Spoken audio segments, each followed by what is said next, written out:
Fala pessoal, tudo bem? Bem-vindos mais uma vez ao Medicanal e hoje nós vamos para o quarto e último vídeo da nossa série sobre doença arterial coronariana. Já falamos sobre a doença arterial crônica, falamos sobre a síndrome coronariana aguda nas formas da angina instável e do infarto sem supra de ST. Hoje a gente vai para o derradeiro vídeo que é falando sobre o infarto agudo do miocárdio com supra desnivelamento de ST. A gente fala sobre ele depois da vinheta.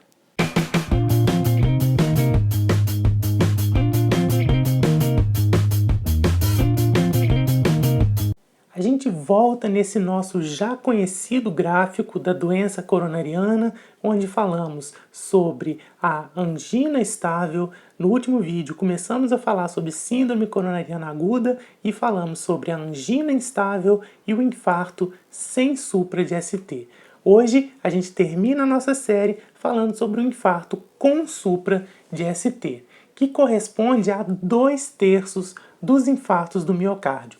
Ao contrário do infarto sem supra, onde a gente tinha uma oclusão apenas parcial do vaso, no infarto com supra de ST, a gente tem o rompimento de uma placa de ateroma com exposição do seu miolo lipídico, formação de um trombo plaquetário que agora vai obstruir o vaso completamente. E aí a gente vai ter necrose miocárdica com elevação dos marcadores de necrose, portanto, e se isso não for tratado, isso vai evoluir para uma fibrose, né? A gente vai ter um quadro irreversível. A grande característica desse infarto é justamente o supradesnivelamento de ST no eletrocardiograma. A clínica vai ser bem parecida com aquela que a gente já conhece, né? A dor típica, forte intensidade, em aperto, que pode ou não irradiar para membro superior esquerdo, para a mandíbula, sudorese, náusea, vômito, aquela sensação de morte iminente, né? Esse seria então o quadro típico de uma síndrome coronariana aguda com elevação de supra de ST. E aí a gente tem uma estratificação de risco no infarto com supra de ST, que é a estratificação de Killip, né? A estratificação de Killip, ela vai justamente levar em consideração os sintomas, né, que estão relacionados a consequências de um infarto com supra, né, que vão determinar o risco, né, daquele paciente que está tendo um infarto com supradesnivelamento. O Killip 1 é aquele paciente que não tem nenhum sintoma a mais, ele não tem dispneia, ele não tem terceira bulha na ausculta cardíaca, ele não tem crepitações pulmonares. O paciente com Killip 2, ele já vai ter dispneia, ele já vai ter crepitações pulmonares, né, mostrando que a gente tem ali uma congestão pulmonar causada muito provavelmente por uma insuficiência cardíaca devido à morte miocárdica, né? E aí a gente pode ter também terceira bulha na ausculta cardíaca. O Killip 3 já é uma situação ainda mais dramática, porque o paciente já vai ter um edema agudo de pulmão, né, justamente causado por uma insuficiência cardíaca mais franca, né, por causa de uma necrose miocárdica mais considerável. Mais ainda é o Killip 4, onde eu tenho uma morte de tecido cardíaco tão vultuosa que aquele paciente entra em choque cardiogênico, onde ele tem uma pressão arterial sistólica menor que 80 milímetros de mercúrio, sem resposta à terapia de reposição de volume. Então é um quadro realmente muito dramático. É importante, no caso de um infarto com supradesnivelamento, a gente fazer um diagnóstico diferencial com algumas condições, como a dissecção da aorta. Mas a dissecção da aorta ela vai dar um quadro de dor muito mais característico, é uma dor muito mais forte, é uma dor empontada, né? Então, na hora de colher a história daquele paciente, é preciso ficar muito atento, né, com a presença de uma dissecção de aorta. Principalmente porque o paciente com uma dissecção ele não pode receber as mesmas drogas que um paciente com infarto. a gente tem que eliminar a possibilidade de uma miocardite, a gente tem que eliminar a possibilidade de uma pericardite, né? Uma pericardite, ela pode dar supradesnivelamento de ST também. Só que a pericardite, ela vai costumar dar uma elevação do segmento ST em todas as derivações do eletrocardiograma. E aí é impossível que um paciente tenha um infarto tão vultuoso, né, que acabe acometendo todas as paredes do miocárdio. Então a gente vai pensar mais na pericardite. E a gente precisa eliminar também uma condição que é a angina de Prinzmetal, que eu cheguei a comentar nos vídeos anteriores, né, que é quando o paciente tem um vasoespasmo. Ele pode ou não ter uma placa de ateroma numa artéria, mas ele passa por uma situação em que ele tem um vasoespasmo. É muito comum, por exemplo, em usuários de drogas injetáveis. Né? Esse paciente, em consequência do uso da droga, ele tem um espasmo temporário do vaso. Como esse vaso está em espasmo, ele não está permitindo a passagem do fluxo. E aí o paciente vai ter toda a clínica, né, de um infarto, só que quando você vai e faz um cateterismo, você não acha nenhuma oclusão. E aí geralmente, se esse paciente tem um segundo episódio, você já começa a desconfiar que ali a gente tem um vasoespasmo causado por essa angina de Prinzmetal. Eu falei no vídeo anterior que a realização do eletrocardiograma é importantíssima, né, no diagnóstico de um infarto, de uma síndrome coronariana aguda. No infarto com supra ele se faz ainda mais importante.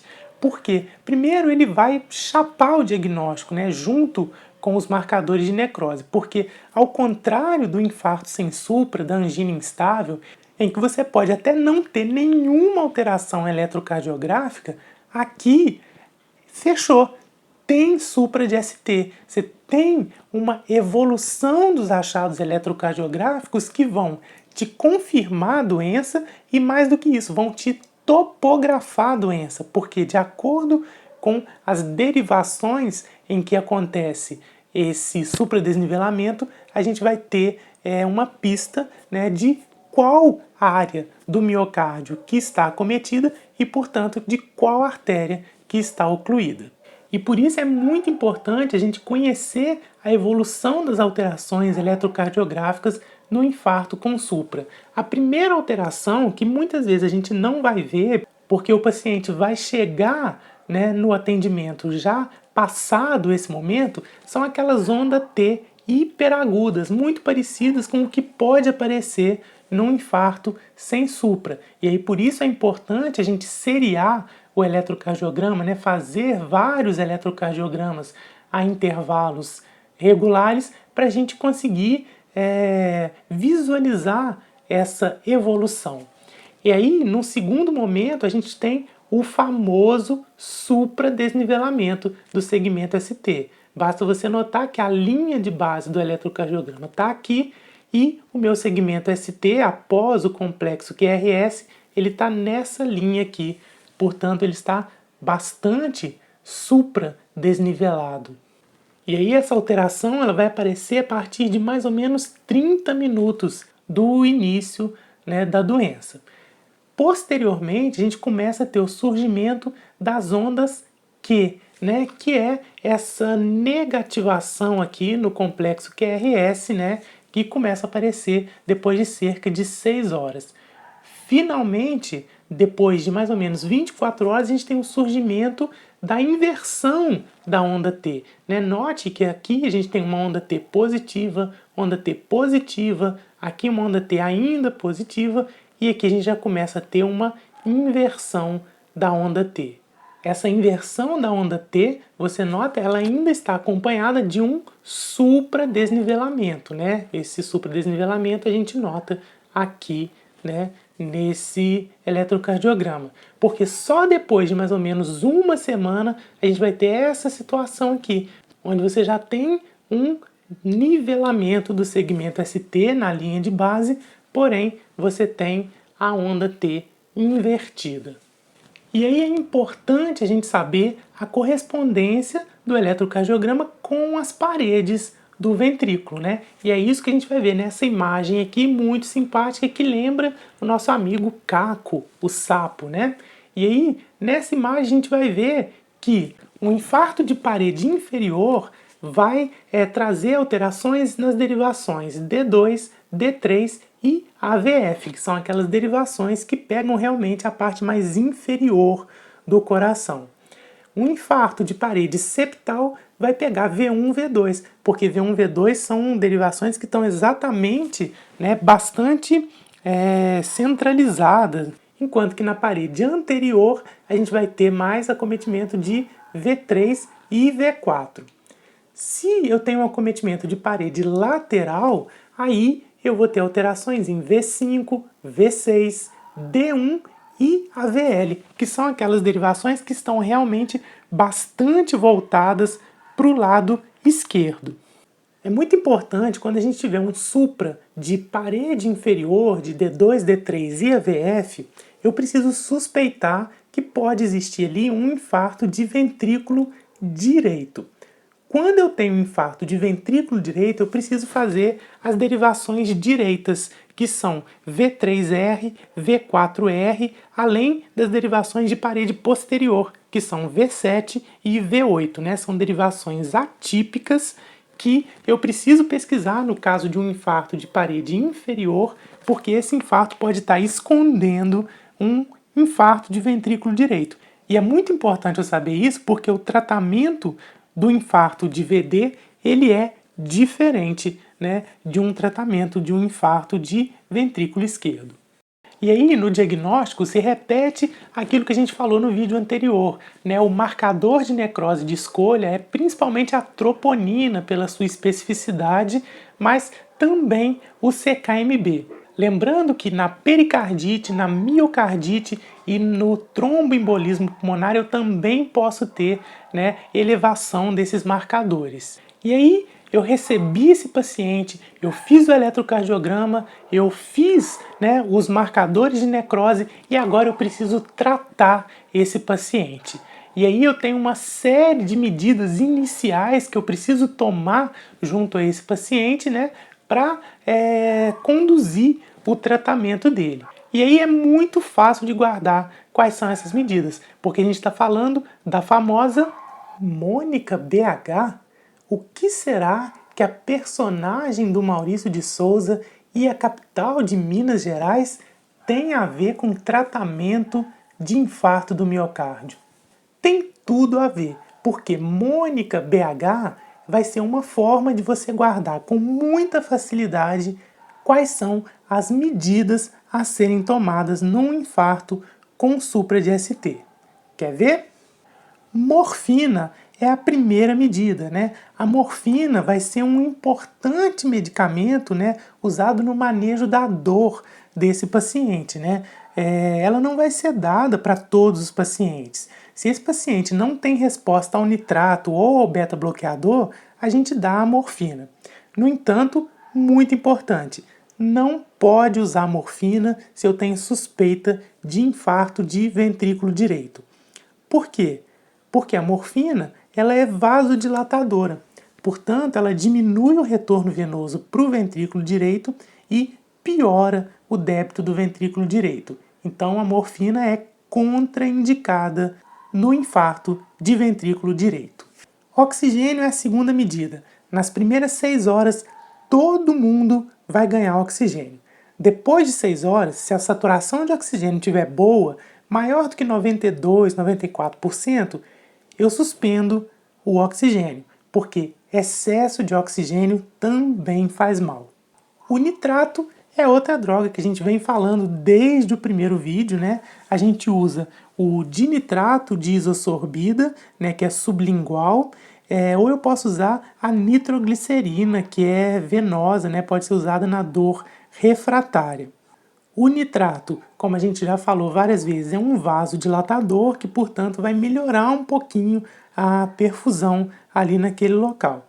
Lembrar que, assim como a morfina, o nitrato também não pode ser usado no infarto de ventrículo direito. O IECA, né, o inibidor da enzima conversora de angiotensina, a gente já falou no vídeo passado também, é uma droga que a gente vai usar nas primeiras 24 horas já, justamente para a gente reduzir aquele remodelamento cardíaco. Então é uma droga bastante importante. O clopidogrel ele é usado, né, ele é instituído, sendo que a gente faz uma dose de ataque de 300 a 600 miligramas, sendo 600 miligramas para quem vai fazer angioplastia. Essa dose de ataque não é feita em pacientes com mais de 75 anos. Como alternativa ao clopidogrel, eu posso usar ou o ticagrelor ou o prasugrel, sendo que esse eu não posso usar em paciente com mais de 75 anos, paciente com AVE prévio ou paciente com menos de 60 quilos. Quem é que completa, né, a nossa mônica é outro medicamento muito conhecido nosso, o AS. O AS é dado para todos os pacientes, exceto aquele, claro, que tenha alergia a essa medicação. A gente faz a dose de ataque de 300 miligramas e a manutenção de 100 miligramas dia. Morfina, oxigênio, nitrato, IECA, clopidogrel e AS completam a nossa mônica. Agora a gente vai viajar. Para onde? Lá para BH. E o nosso BH é o beta-bloqueador e a heparina. O beta-bloqueador a gente pode dar por via oral ou por via venosa, né? Tem que tomar cuidado no infarto de parede inferior, porque existe um risco de um bloqueio atrioventricular total, o BAVT. Então, se o paciente tem um bloqueio atrioventricular de primeiro ou segundo grau, né, a gente pode evoluir para um BAVT quando usa o beta-bloqueador. A heparina, a gente vai usar, né, ou a heparina não fracionada ou a heparina de baixo peso molecular. É importante saber que quando o clearance de creatinina estiver abaixo de 30, eu faço metade da dose. Se ele estiver abaixo de 15, a heparina está contraindicada. E aí, nesse paciente, além da nossa angioplastia primária, além do tratamento cirúrgico, né, que é aquela reabertura mecânica da coronária, sobre a qual a gente falou bastante no primeiro vídeo, eu posso fazer uma terapia de reperfusão, né? Eu posso fazer a reperfusão farmacológica com o uso de trombolíticos, né, como a streptokinase, a alteplase ou a atenecteplase. A terapia de reperfusão ela é feita com um ΔT de até 12 horas, ou seja, se os sintomas do paciente começaram há mais de 12 horas, eu já não vou fazer a terapia de reperfusão. É importante e é o ideal, né, que o tempo porta-agulha, ou seja, o tempo do paciente entrar no hospital até ele estar na mesa recebendo o tratamento trombolítico é de 30 minutos. E aí eu vou ter alguns critérios, né, que vão guiar a minha reperfusão. Ou seja, são critérios que eu tenho que observar para saber se a minha perfusão foi bem sucedida. Por exemplo, a redução do supra de ST, né, um pico precoce de CKMB, a presença de uma arritmia de reperfusão e o principal critério, que é a melhora da dor, né? Eu tendo esses critérios, eu vou ter uma segurança de saber que a minha reperfusão funcionou. No entanto, eu vou ter algumas contraindicações à terapia de reperfusão. Eu não faço reperfusão num paciente que já teve um AVE hemorrágico em qualquer tempo, nem no paciente que teve um AVE isquêmico nos últimos 3 meses. Naquele paciente que tem uma lesão cerebral estrutural conhecida, né, uma má formação arteriovenosa, é uma neoplasia intracerebral, aquele paciente que tem um sangramento interno ativo, que tem suspeita ou conhecimento de dissecção de aorta, paciente que teve um traumatismo crânioencefálico grave nos últimos 3 meses, ou paciente em uso dos novos anticoagulantes. Esses pacientes têm contraindicação à terapia de reperfusão. E aí eu vou partir para a angioplastia primária ou para o tratamento cirúrgico. E aí, quando eu não posso ou quando eu não devo fazer, né, a terapia trombolítica, eu vou partir para a angioplastia primária. E a angioplastia primária vai ser a melhor opção no paciente KILIP 3, né, aquele paciente com edema agudo de pulmão, e é a única opção no paciente em choque cardiogênico, né, o paciente no KILIP 4. Eu posso fazer também, não uma angioplastia primária, mas uma angioplastia de resgate, que é quando eu já tentei outro tratamento que não deu certo. Por exemplo, eu fiz o tratamento trombolítico, não tive aqueles critérios de reperfusão, ou seja, meu paciente continua com sintoma, quer dizer, eu vejo que aquela terapia trombolítica não resolveu a oclusão. Aí eu faço uma angioplastia de resgate.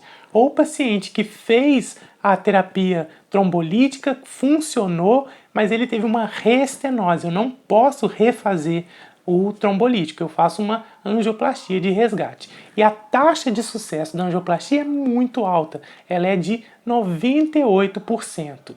A gente tem que lembrar que para fazer angioplastia eu tenho que ter uma anatomia favorável, coisa que a gente já falou lá nos primeiros vídeos da série, né, que a gente tem algumas lesões, como lesão de ósteo, né, lesões de segmento mais proximal da descendente anterior, que não podem ser feitos, né, a angioplastia. E aí, nesse caso, a gente tem que fazer a cirurgia de revascularização. E lembrar que a angioplastia ela pode ser feita com balão ou com stent, mais comum, né, com stent, porque a reestenose é muito menor nesse caso. E o stent pode ser um stent farmacológico ou um stent não farmacológico. Como o stent farmacológico ele necessita que o paciente use o clopidogrel por pelo menos 1 ano após a revascularização, a gente acaba preferindo o stent não farmacológico em pacientes que tenham tendência a sangramento. Isso porque no stent não farmacológico o uso do clopidogrel é por apenas 1 mês. No entanto, esse stent ele tem maior risco de reestenose. O tratamento cirúrgico, a gente já falou, é feito, né, com o uso das pontes, né, a ponte de safena, a ponte mamária, que vão ligar, né, aquele segmento que está isquemiado a uma parte da circulação que esteja normal, né? Você cria uma ponte entre esses dois locais, reperfundindo aquela área que estava isquemiada. As indicações e contraindicações da reperfusão a gente já falou também, né, lá no primeiro vídeo da nossa série. Dito isso, nós finalmente terminamos a nossa série de vídeos sobre doença arterial coronariana. Espero que vocês tenham gostado, que tenham conseguido assimilar alguma coisa. É um assunto extremamente importante, não só porque você vai precisar muito disso na sua vida prática, mas também porque é um assunto muito cobrado nas provas de residência. Por isso mesmo a gente dividiu esse vídeo em várias partes, né? Foram 4 partes, justamente para a gente conseguir apresentar os conceitos com mais calma, trazendo os detalhes necessários, falando sobre aquilo que há de mais importante sobre o assunto, claro, sem nunca esgotar totalmente o assunto. Deixe seu joinha aqui embaixo se você gostou desse vídeo, se você gostou dessa série, né? Deixa seu comentário, conta pra mim o que você achou, o que você teve de dúvida, o que você tem de sugestão e de crítica, né? Se inscreva aqui no canal se você ainda não é inscrito, o Medicanal está quase chegando aos 20 mil inscritos e com a sua ajuda a gente vai atingir mais essa marca, além de você ficar por dentro de tudo que rola aqui no canal. Mais uma vez, muito obrigado pela sua audiência e a gente termina essa série na promessa de mais e mais vídeos sobre todos os assuntos que você quer ver aqui no Medicanal. A gente se vê nos próximos vídeos, um grande abraço e até lá!